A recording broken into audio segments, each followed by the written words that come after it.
ان غریب بچوں نے دعا مانگی، اے اللہ یہ جس آدمی نے ہمارے گھر کھانا پہنچایا ہے اس کا گھر جنت میں ہمارے پیغمبر صلی اللہ علیہ وسلم کے گھر کے قریب میں بنا۔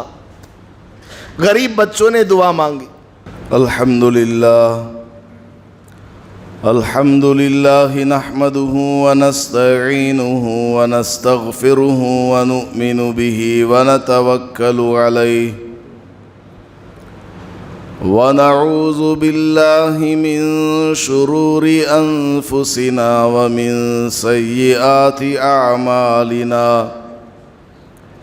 من يهده الله فلا مضل له ومن يضلله فلا هادي له ونشهد أن لا إله إلا الله وحده لا شريك له ونشهد أن سيدنا ومولانا محمدا عبده ورسوله صلی اللہ علیہ وعلا آلہ واصحابہ وبارک وسلم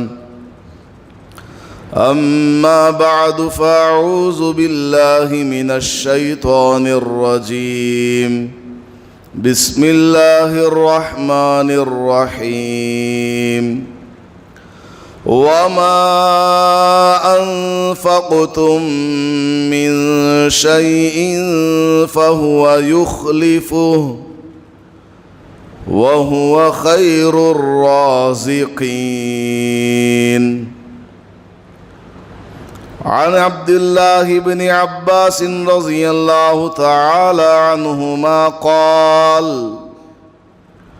فرض رسول الله صلى الله عليه وسلم زكاة الفطر طهرة للصائم من اللغو والرفث وطعمة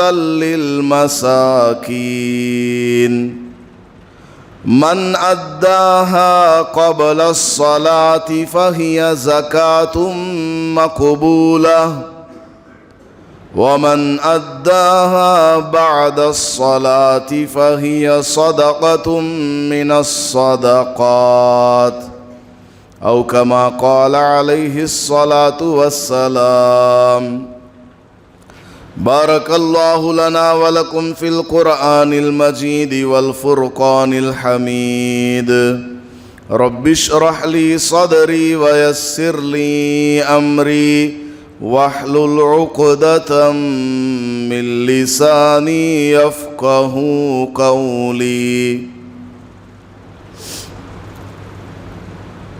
معزز سامعین کرام،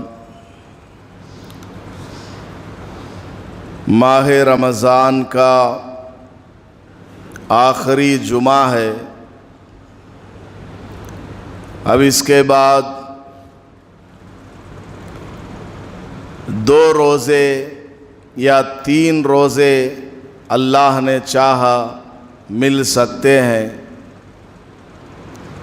اور پیر کے دن یا منگل کے دن عید الفطر ہو سکتی ہے۔ ابھی جو زمانہ چل رہا ہے بے برکتی کا زمانہ ہے، کسی بھی چیز میں برکت نظر نہیں آتی۔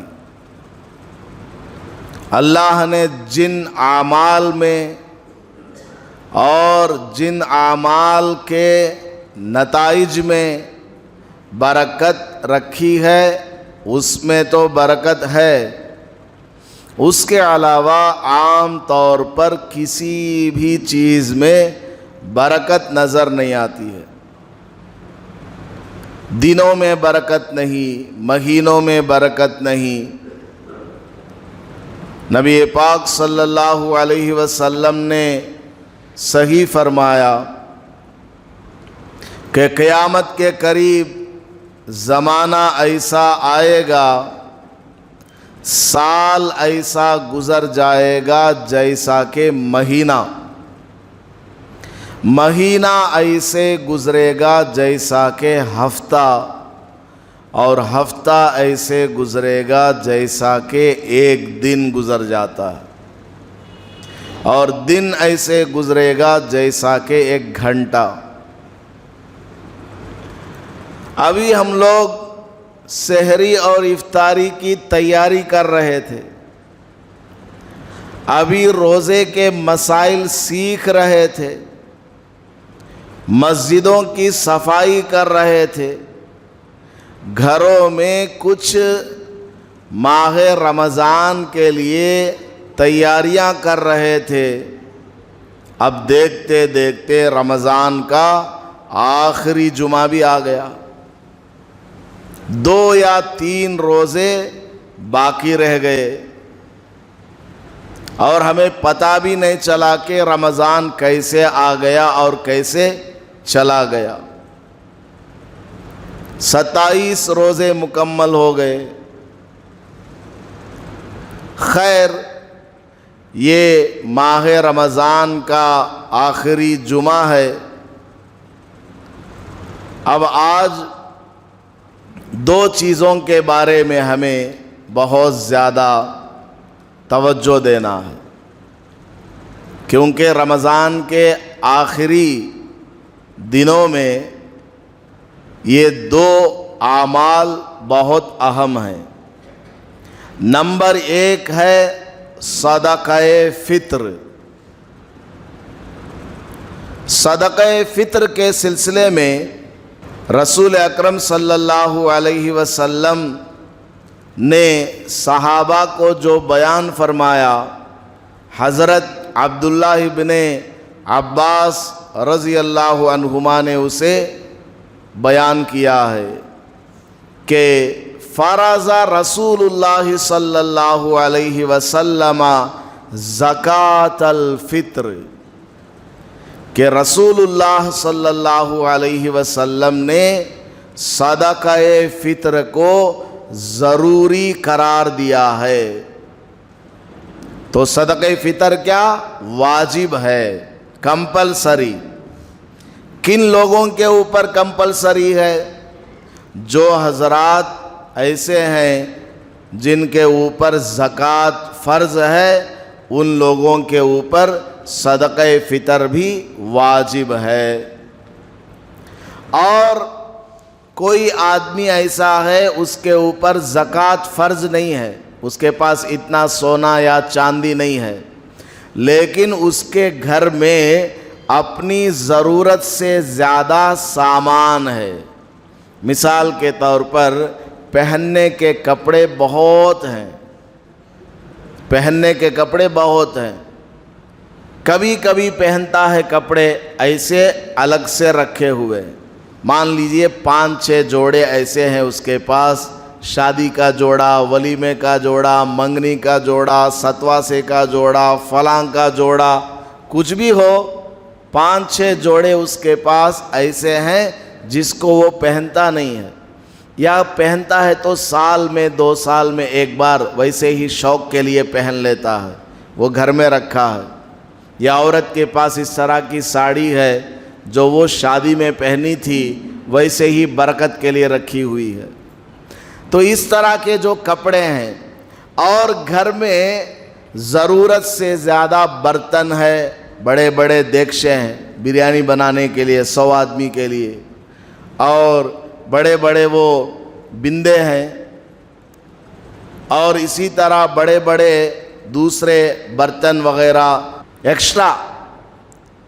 تو اس طرح کے جو برتن ہیں، وہ برتن اور یہ جو ایکسٹرا کپڑے رکھا ہوا ہے وہ کپڑا، ان کو ملائیں گے تو اگر وہ 52.5 تولہ چاندی کی قیمت کو پہنچ جائے، یعنی آج کل کے حساب سے 35 یا 40 ہزار روپیہ بنتا ہے، اتنے کو اگر وہ سب پہنچ جاتے ہیں اتنے ریٹ کو، تو پھر اس آدمی کے اوپر بھی صدقہ فطر واجب ہے۔ ایک آدمی ہے اس کے پاس سونا نہیں، چاندی نہیں، کیش نہیں، کچھ بھی نہیں، البتہ رہنے کے مکان کے علاوہ ایکسٹرا ایک مکان ہے، چاہے اس نے کرایہ پر دے رکھا ہو، چاہے خالی ویران پڑا ہو، یا زمین ہے چاہے کھیتی باڑی کرتا ہو یا نہ کرتا ہو یا بنجر ہو، اگر اس کی ویلیو اتنے روپیہ ہے یعنی 40,000 جیسا کہ میں نے بتایا، تو بھی اس آدمی کے اوپر صدقہ فطر واجب ہے۔ تو بہرحال صدقہ فطر زکوٰۃ جس آدمی کے اوپر واجب ہے اس کے اوپر بھی واجب ہے، اور جس آدمی کے اوپر زکوٰۃ تو واجب نہیں ہے لیکن اس طرح کا ضرورت سے زیادہ کا سامان اس کے پاس ہے اور اس کی قیمت 40,000 کو پہنچ جاتی ہے، تو اس کے اوپر بھی صدقہ فطر واجب ہے۔ صدقہ فطر آدمی اپنی طرف سے دے گا اور اپنے گھر میں موجود نابالغ بچوں کی طرف سے دے گا، چاہے وہ بچہ پاگل ہو، چاہے وہ بچہ مجنون ہو، کچھ بھی ہو، بچہ ہے نابالغ ہے اس کی طرف سے دے گا۔ بلکہ اگر بچہ بالغ ہے لیکن وہ پاگل ہے تو اس کی طرف سے بھی وہ گھر کا جو بڑا ہے صدقہ فطر دے گا۔ اگر عید کے دن صبح صادق سے پہلے بچہ پیدا ہوا اس کی طرف سے بھی صدقہ فطر دینا ہے۔ گھر میں جو بالغ بچے ہیں جن کی عمر 14 سال سے اوپر ہے یا اس سے کم ہے لیکن وہ بالغ ہو چکے ہیں، تو ان کی طرف سے صدقہ فطر باپ کے اوپر واجب نہیں ہے، کیونکہ وہ خود بالغ ہو گئے نا۔ ان کے پاس اگر اتنا پیسہ ہے تو وہ ادا کریں گے، ورنہ نہیں کریں گے، ان کے اوپر واجب ہے ہی نہیں، ان کے اوپر بھی واجب نہیں اور باپ کے اوپر بھی ان بالغ بچوں کی طرف سے صدقہ فطر واجب نہیں ہے۔ لیکن بہتر یہ ہے کہ ان کی طرف سے بھی صدقہ فطر دے دیا جائے۔ اسی طرح گھر میں جو ماں ہے، بہن ہے اور بیوی ہے، یہ بیچاری کہاں کمانے جاتی ہے، کمانے والا تو مرد ہے، لہٰذا ان کی طرف سے بھی مرد صدقہ فطر کو ادا کر دے۔ صدقہ فطر کی مقدار اس سے پہلے میں نے بتا دی ہے، کم سے کم کیا ہے، 70 پر 5 روپیہ یا 80 روپیہ بتایا گیا ہے، لیکن یہ معمولی سی مقدار ہے کم سے کم، ورنہ کھجور کا حساب لگایا جائے، کشمش کا حساب لگایا جائے، کھجور کا یا کشمش کا حساب اگر لگایا جائے 750 روپیہ یا 800 روپیہ بنتا ہے، 750 روپیہ یا 800 روپیہ بنتا ہے ایک فطرہ۔ میں عید کی نماز 8 بجے متولی صاحب کو پوچھو، یہاں صاحب 8 کو رکھیں گے اگر تو جو مالدار حضرات ہیں ان کو چاہیے کہ وہ صدقہ فطر زیادہ کر کے دیں، 500 روپیہ دیں ایک فطرہ، یا 700 دیں، 800 دیں، سال میں ایک مرتبہ آنے والا ہے، یہ سال میں ایک مرتبہ یہ آنے والا ہے، اور آپ کے دینے سے کیا ہوگا، غریب کا فائدہ ہو جائے گا۔ نبی پاک صلی اللہ علیہ وسلم نے 2 فائدے بیان کیے ہیں صدقہ فطر کے۔ پہلا فائدہ کیا ہے، طہرۃ للصائم من اللغو والرفث، صدقہ فطر ادا کرنے سے روزے دار پاک ہو جاتا ہے، کیونکہ بندہ روزہ رکھتا ہے، روزے میں کیا حکم ہے، بندہ روزہ رکھا ہے اس کی آنکھ کا بھی روزہ ہے، گندی چیز نہ دیکھے، زبان کا بھی روزہ ہے، غلط بات زبان سے نہ نکالے، بیہودہ باتیں نہ کرے، کان کا بھی روزہ ہے، غلط چیزوں کو نہ سنے۔ تو روزہ بالکل پاک صاف ہو کر کے رکھنا ہے، ہر طرح کی برائی سے اپنے آپ کو روکنا ہے، صرف کھانے پینے سے ہی نہیں۔ لیکن بہرحال انسان ہے نا، انسان سے غلطی ہو جاتی ہے، کبھی روزے میں بد نظری بھی ہو گئی، کبھی روزے میں زبان سے جھوٹ بات بھی نکل گئی، کبھی روزے میں کسی آدمی کو کچھ ڈانٹ بھی دیا، کسی کی برائی بھی کچھ سننے میں آ گئی، ہو جاتا ہے کہ نہیں، غلطی آدمی سے ہو ہی جاتی ہے۔ تو نبی پاک صلی اللہ علیہ وسلم نے ارشاد فرمایا ہے کہ یہ جو صدقہ فطر ہے یہ روزے دار کے روزوں کو قبول کرانے والا ہے۔ روزے دار کے روزوں کو یہ صدقہ فطر کیا کرتا ہے؟ اللہ کے یہاں قبولیت کا مہر لگوا کر کے لاتا ہے۔ کتنی بڑی فضیلت کی بات ہے۔ اور وہ مہر لگوانے کے لیے ہم 70 پر 5 روپیہ دیں گے، 70 پر 5 روپے میں ہم 30 روزوں کی قبولیت کی مہر لگوانا چاہتے ہیں۔ کیا عقل مندی کی بات ہے۔ جو معمولی آدمی ہے، سیدھا سادہ آدمی ہے، مڈل کلاس کا ہے، بیچارہ بس ویسے ہی اس کا گھر چلتا ہے، اس نے اگر 70 پر 5 روپیہ فطرہ دے دیا کوئی بات نہیں۔ لیکن جو بڑے بڑے مالدار ہیں، جن کے گھروں میں خوب سامان ہے، جن کے پاس بینک بیلنس بھی ہے، ماہانہ لاکھوں روپیہ کماتے ہیں، ماہانہ لاکھوں روپیہ بچتا ہے، ایسے لوگ بھی 70 پر 5 روپیہ فطرہ نکالیں گے؟ بڑی عجیب بات ہے۔ اس لیے جو مالدار حضرات ہیں ان کو چاہیے فطرہ زیادہ کر کے نکالیں۔ زکوٰۃ کے علاوہ ہے، حضرت ہمیں زکوٰۃ دیتے ہیں پھر فطرہ بھی دینا کیا؟ 1 کروڑ روپیہ آپ زکوٰۃ دے دو تب بھی آپ کے اوپر صدقہ فطر واجب ہے۔ اس کا حکم الگ ہے، اس کا الگ ہے۔ تو بہرحال نبی پاک صلی اللہ علیہ وسلم نے ارشاد فرمایا صدقہ فطر انسان کو اس کے روزے قبول کرانے والی چیز ہے، اور اس کے روزوں کو پاک صاف کرنے والی چیز ہے، فلٹر کرنے والی چیز۔ جس طرح زکوٰۃ آدمی کے مال کے میل کو ختم کرتی ہے، اس طرح صدقہ فطر رمضان کے روزوں میں جو کمی بیشی ہے اس کو ختم کرتا ہے۔ دوسرا فائدہ نبی پاک صلی اللہ علیہ وسلم نے کیا فرمایا؟ طعمۃ للمساکین، صدقہ فطر کے ذریعے غریبوں کے کھانے کا، راشن کا، کپڑے کا انتظام کیا جاتا ہے۔ عید کا دن ہے، اس کے گھر میں بھی بچے ہیں، عید کا دن ہے، ہم اپنے گھر میں نیا کپڑا پہنتے ہیں، عطر لگاتے ہیں، 2-3 قسم کے کھانے بنتے ہیں، 2-3 قسم کی مٹھائی تیار ہوتی ہے، پھل فروٹ بھی ہے، اور پتہ نہیں کیا کیا چیز ہے، ہم اپنے بچوں کو عیدی بھی دیتے ہیں۔ تو غریب کے گھر میں بھی تو بچے ہیں، غریب بھی تو ایک آدمی ہے۔ اللہ نے آپ کو مالدار بنایا ہے، آپ کے پاس جو مال ہے آپ کا نہیں ہے، میرے پاس جو مال ہے میرا نہیں ہے۔ اللہ نے ایک کو مالدار بنایا، ایک کو غریب بنایا۔ کیوں؟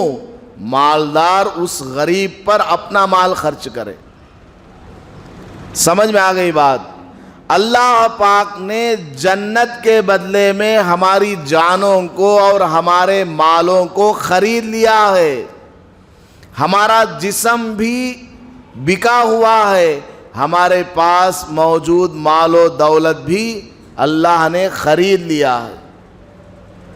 تو آپ کو جو اللہ نے مال دیا ہے وہ اس لیے دیا ہے کہ آپ اس میں سال میں 1 مرتبہ زکوٰۃ ادا کریں، اور رمضان میں خاص کر عید کی نماز کو جانے سے پہلے پورے رمضان میں کسی بھی وقت آپ صدقہ فطر ادا کریں۔ 10 آدمی مل کر ایک غریب آدمی کو صدقہ فطر دیے، اس نے بھی جاتے جاتے ایک غریب کو دے دیا، اس نے بھی اسی کو دیا، تیسرے نے بھی اسی کو دیا، چوتھے نے بھی اسی کو دیا۔ اس طرح ایک غریب آدمی کو 10 فطرے مل گئے۔ مان لو ہر آدمی نے 200 روپیہ دیا تو 10 فطرے مل کر کے 2000 ہو گیا۔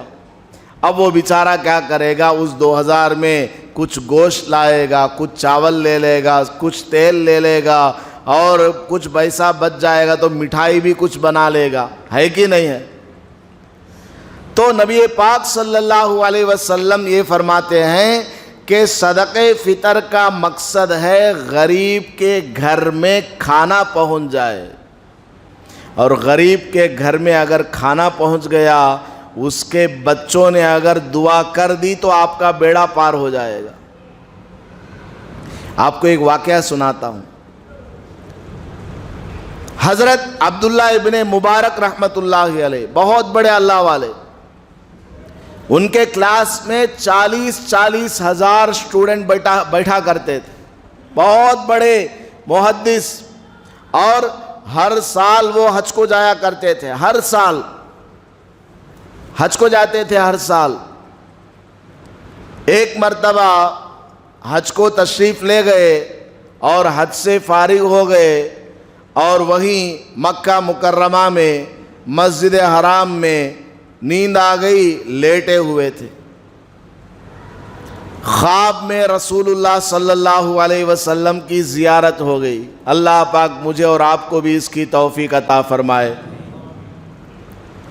رسول اللہ صلی اللہ علیہ وسلم نے خواب میں حضرت سے فرمایا، اے عبداللہ اٹھ، بغداد جا، وہاں بہرام نام کا ایک آدمی ہے، اس کی عمر 100 سال سے زیادہ ہے، اس کی بھویں لٹک رہی ہیں، چہرے میں چمڑے میں جھلڈیاں ہیں، سفید رنگ کا بوڑھا ضعیف آدمی ہے، بغداد میں وہ رہتا ہے، جا اس کے پاس اور اس سے کہنا کہ قیامت میں اس کو جنت میں میرے گھر کے قریب ایک گھر ملنے والا ہے۔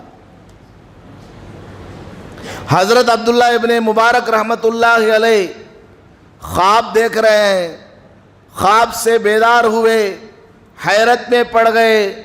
رسول اللہ خواب میں آئے ہیں، کوئی معمولی آدمی نہیں ہے۔ حدیث پاک میں ہے، رسول اکرم صلی اللہ علیہ وسلم نے فرمایا کہ جس آدمی نے خواب میں مجھے دیکھا اس نے مجھے ہی دیکھا ہے، فَإِنَّ الشَّيْطَانَ لَا يَتَمَثَّلُ بِي، اس لیے کہ شیطان ہر آدمی کی شکل میں خواب میں آ سکتا ہے، لیکن میری شکل میں شیطان خواب میں نہیں آ سکتا۔ اللہ نے میری شکل کو شیطان سے بچا کر کے رکھا۔ تو جس نے مجھے خواب میں دیکھا، حدیث میں جیسا کہ حضور کا چہرہ بیان کیا گیا، حضور کے بال بیان کیے گئے، حضور کی داڑھی مبارک حدیث میں سب صحابہ نے بیان کیا، تو جس نے مجھے خواب میں دیکھا مجھے ہی دیکھا۔ تو حضرت عبداللہ ابن مبارک تو بہت بڑے اللہ والے محدث ہیں، انہوں نے خواب میں حضور کو دیکھا، یقین ہو گیا سچا خواب ہے۔ اب مکہ مکرمہ سے وہ روانہ ہوئے اور اپنے شاگردوں سے کہا مجھے بغداد جانا ہے۔ شاگردوں نے پوچھا حضرت کیا بات ہے، گھر نہیں جائیں گے، بغداد جا رہے ہیں؟ ہاں بغداد جانا ہے۔ چلو بھائی، بغداد چلے گئے۔ بغداد گئے، وہاں مسجد میں نماز پڑھی، مسجد میں حضرت نے اعلان کیا، حضرت آئے ہیں نا عبداللہ ابن مبارک، وہ تو فیمس بزرگ تھے، اللہ والے تھے، سب کو معلوم تھا۔ حضرت نے کھڑے ہو کر اعلان کیا، ارے بھائی بغداد میں کوئی آدمی ہے جس کا نام ہے بہرام۔ تو سب اس کو جانتے تھے۔ لوگوں نے بتایا کہ حضرت ہاں بغداد میں تو ایسا آدمی ہے، بڑا مالدار ہے، بہت مالدار ہے، لیکن حضرت وہ آگ کی پوجا کرنے والا، مسلمان نہیں ہے، وہ مجوسی ہے۔ حضرت عبداللہ ابن مبارک سر پکڑ کے بیٹھ گئے، مجوسی ہے لیکن رسول اللہ اس کے بارے میں خوشخبری سنا رہے ہیں، کیا بات ہے، کیا میرا خواب جھوٹا ہے کیا؟ پریشان، لیکن دماغ میں وہ حدیث بھی آ رہی ہے فَإِنَّ الشَّيْطَانَ لَا يَتَمَثَّلُ بِي، کہ جس نے خواب میں مجھے دیکھا مجھے ہی دیکھا، شیطان کبھی خواب میں میری شکل بنا کر نہیں آ سکتا۔ حضرت کو یقین ہو گیا، نہیں بھائی یہ تو رسول اللہ کا فرمان ہے، کچھ بھی ہو یہ آدمی جنت میں جائے گا، میں اس سے پوچھوں گا۔ لوگوں سے پوچھا اس کا مکان کدھر، لوگوں نے بتایا۔ حضرت اس کے گھر پر تشریف لے گئے، اندر آنے کی اجازت چاہی، اندر وہ بوڑھا آدمی بیٹھا ہے۔ اس کے سر کے بال سفید ہو گئے، 100 سال سے اوپر عمر ہے، اور بھویں لٹک رہی ہیں، ایسے منڈی اٹھا کر آنکھوں کو ایسے اٹھا کر کے دیکھا۔ حضرت کو دیکھ کر کے پوچھا کون ہے؟ حضرت نے فرمایا عبداللہ ابن مبارک میرا نام ہے، میں آپ سے ملنے آیا ہوں اور اتنی دور سے آیا ہوں اور آپ کو ایک بشارت دینے کے لیے آیا ہوں۔ اس نے کہا کیا بشارت ہے؟ تو کہا کہ ہمارے آقا صلی اللہ علیہ وسلم نے مجھے خواب میں ارشاد فرمایا ہے کہ تمہارا گھر جنت میں ہمارے آقا کے گھر کے قریب میں ہوگا، اندرا نگر ہی میں ہوگا، ایک ہی محلے میں گھر ہوگا۔ تو وہ بہرام مجوسی حیران پریشان کہ میرے بارے میں تم کو خواب میں بتایا اور تمہارے پیغمبر نے بتایا ہے، ایسے کیسے ہو سکتا ہے؟ تو حضرت عبداللہ ابن مبارک رحمۃ اللہ علیہ نے فرمایا تمہارا کوئی اچھا عمل ہوگا ضرور، اگرچہ تم آگ کی پوجا کرنے والے ہو لیکن تم نے کوئی اچھا کام کیا ہوگا، بتاؤ کون سا تمہارا اچھا کام ہے؟ اس نے کہا میں تو مالدار آدمی، سرمایہ دار آدمی، میں کبھی کوئی اچھا کام نہیں کرتا تھا، میں تو سب ایسے ہی سیدھے سادے کام کیا کرتا تھا۔ ہاں ایک میں نے بڑا کام کیا ہے۔ کیا کام ہے بھائی؟ تو کہا میرے 2 بیٹے اور 2 بیٹیاں، میں نے کیا کیا؟ ان دونوں بیٹوں کا نکاح دونوں بیٹیوں کے ساتھ کر دیا تاکہ گھر کی چیز گھر ہی میں رہے اور گھر کا مال باہر نہ جائے۔ حضرت عبداللہ ابن مبارک رحمۃ اللہ علیہ نے فرمایا ارے یہ تو ناجائز کام ہے، حرام کام ہے، کوئی آدمی بہن کا نکاح بھائی سے کراتا ہے؟ اور سوچ، یہ تو تم نے اپنے حساب سے سمجھا بڑا کام کیا ہے، لیکن کوئی اچھا کام کیا ہو وہ سوچ کر کے بتا۔ تو وہ بوڑھا آدمی دماغ کھجاتے کھجاتے کہنے لگا ہاں ایک بات یاد آئی۔ ہاں بولو کیا بات ہے؟ کہنے لگا جب میں نے اپنے بیٹوں کا نکاح کیا تھا، یعنی ان کے طریقے پر شادی کیا تھا، تو میں نے کیا کیا؟ پورے بغداد میں اعلان لگایا کہ میرے گھر میں سب کی کھانے کی دعوت ہے، آگ کی پوجا کرنے والا بھی آ جائے، عیسائی بھی آ جائے، یہودی بھی آ جائے، مسلمان بھی آ جائے، کوئی بھی آ جائے، کسی کو روک ٹوک نہیں ہے، جتنا کھانا ہے جتنا لے جانا ہے لے جاؤ، سب کی میں نے دعوت کر دی تھی۔ اور ایک دن کی دعوت نہیں، 4 شادیاں ہوئی ہیں نا، 2 بیٹوں کی 2 بیٹیوں کی، اگرچہ آپس میں ہی کرایا ہے، حرام کیا ہے، لیکن 4 شادیاں ہوئی ہیں، تو لمبی دعوت کی، ایک ہفتہ میرے گھر میں دعوت رہی۔ تو بغداد شہر بھی بڑا، لوگ آتے گئے کھاتے گئے، آتے گئے کھاتے گئے۔ جب آخری دن آیا تو میں رات میں سویا ہوا تھا، بالکل آدھی رات کے قریب میرے دروازے پر کھٹ کھٹ کی آواز آئی، آواز آتی ہے بند ہو جاتی ہے، آواز آتی ہے بند ہو جاتی ہے۔ میں نے جا کر دروازہ کھولا تو ایک بوڑھی عورت ہے اور دروازے کے کنارے پر پردے میں کھڑی ہوئی ہے۔ میں نے پوچھا بہن کیا بات ہے؟ تو وہ بہن روتے ہوئے کہنے لگی میرے گھر میں بچے 3 دن سے بھوکے ہیں، سنا ہے کہ تو نے بڑی دعوت کر رکھی ہے، اس لیے میں آئی ہوں کچھ کھانا لے جانے کے لیے۔ تو بہرام نے کہا 8 دن سے دعوت چل رہی ہے، دن میں دعوت چل رہی ہے، تم کبھی آئے نہیں، دن بھر تم آ جاتی، کسی بھی وقت آ جاتی، لیکن رات میں اس وقت آئی ہو۔ تو وہ عورت کہنے لگی میں مسلمان خاتون ہوں اور مجھے شرم آتی ہے دن میں جا کر اس طرح کسی کے یہاں مانگ کر کے کھاؤں، مرد تو آ جائیں گے دعوت میں، میں تو ایک مسلمان پردے دار خاتون ہوں، اس لیے میں شرما کر کے نہیں آئی، آج بھی نہ آتی، لیکن میرے گھر میں بچے 3 دن سے بھوکے ہیں، بلبلا رہے ہیں، رو رہے ہیں، اس لیے میں مجبور ہو کر کے آئی ہوں، دینا ہو تو دے دے ورنہ میں چلی جاؤں گی۔ بہرام کہنے لگا نہیں میں تو تجھے ضرور دوں گا، میں تو تجھے کہہ رہا تھا دن میں آتی تو اچھا ہوتا۔ بہرحال رک، میں لاتا ہوں سامان۔ بہرام اندر گئے، جتنا کھانا وہ اٹھا سکتا تھا، اور کھجور ہے، پیسہ ہے، کپڑا ہے، جو اس کو ملا جتنا وہ اٹھا سکتا تھا وہ اٹھا کر کے دہلیز میں رکھا، اور اس مسلمان خاتون سے کہا کہ بہن یہ تھوڑا اٹھا اور میرے سر پہ رکھ۔ مجھ سے بڑا پاپ ہو گیا کہ میرے گاؤں میں ایسی غریب عورت ہے جن کے گھر میں 3 دن سے فاقہ چل رہا ہے، میرا گناہ کیسے دھلے گا؟ میں اس کو اپنے سر پر رکھ کے لاؤں گا۔ سر پر اٹھا لیا بہرام نے، مجوسی ہے، اور اس مسلمان گھر کے پاس وہ سامان لے گیا کھانے پینے کا، اور لے جا کر کے رکھ دیا۔ تو جیسے ہی گھر میں بچوں نے اس کھانے پینے کا سامان دیکھا، غریب بچے ہیں، انہوں نے دعا مانگی۔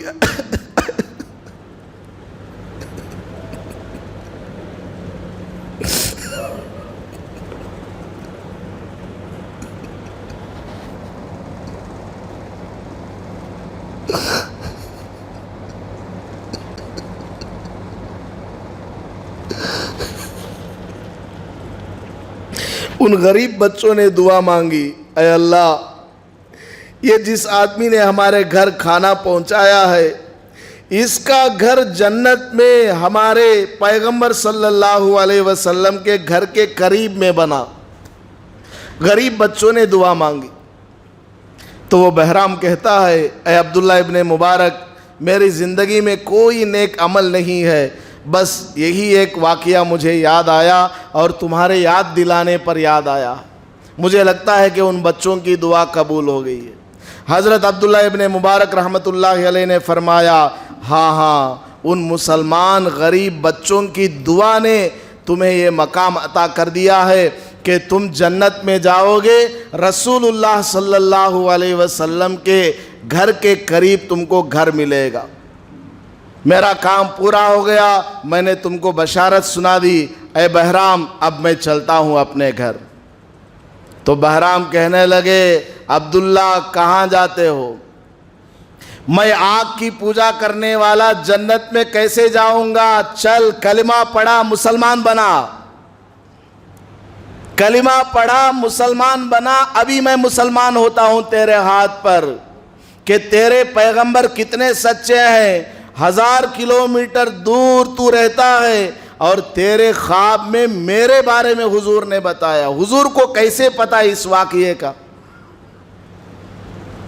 تیرا دین بالکل صحیح دین ہے، میں تیرے ہاتھ پر ایمان لاتا ہوں۔ وہ بہرام حضرت عبداللہ ابن مبارک رحمۃ اللہ علیہ کے ہاتھ پر اسی وقت مسلمان ہو جاتا ہے، اور اپنے بچوں کو بلاتا ہے، اپنے بیٹوں کو، بیٹیوں کو، اور واقعہ سنا کر کے ان کو بھی مسلمان کر دیتا ہے، اور جو شادی غلط ہوئی تھی اس کو ختم کرا دیتا ہے، اور خاندان والوں کو بلاتا ہے، مالدار ہے نا، جتنے لوگ مل سکے سب کو بلاتا ہے، سب کو یہ واقعہ سناتا ہے، سب کے سب مسلمان ہو جاتے ہیں۔